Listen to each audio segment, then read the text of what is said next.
Chad Robertson is a baker in San Francisco. He has a bakery called Tartine, and if you get to San Francisco anytime, you should go to his bakery around 5 o'clock in the afternoon when the loaves come out. It's not a typical bakery because he's a surfer, so he's on a slightly different schedule.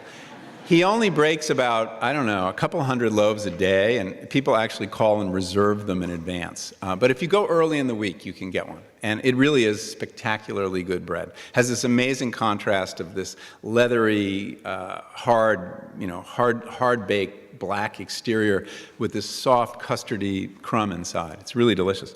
So I asked him if he could show me how to bake. And he was really generous. And one of the things I was concerned about was, I had to start a starter. This is sourdough baking.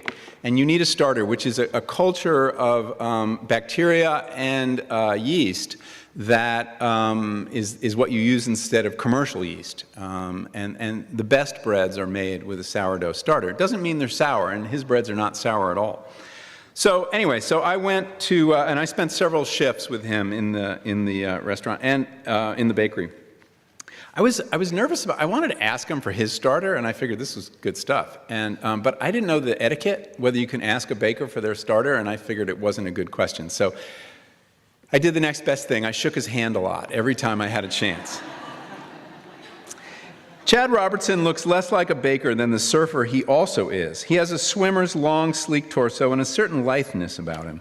Chad is equally economical with his words, his movements, and his smiles. On my first visit to the bakery, I spent an hour watching him shape batards. He wore a white apron and tied tightly around his waist, a visor over his brown hair shaded his brown eyes. The process is mesmerizing to watch, but impossible to follow, to break down into discrete, comprehensible, imitatable steps. All I could make out was a blur of dexterous fingers that looked as if they were swaddling an endless succession of infants at warp speed. While he shaped loaves, we talked. I asked Chad about his starter. I had brought mine along in a Tupperware container, hoping to pick up some pointers on care and feeding, and, secretly, perhaps some good microbes as well, since I figured the bakery must be crawling with them.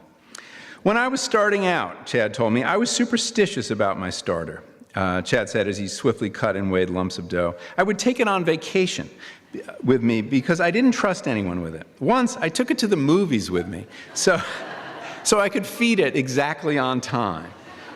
But now that I've lost the starter and had to start it over a few times, I'm more relaxed about it. I now tend to think it's less about nature than nurture, meaning roughly that the requisite microbes are everywhere but can be selected and trained by the baker to perform as he wants them to by how often you feed it and what temperature you keep it at.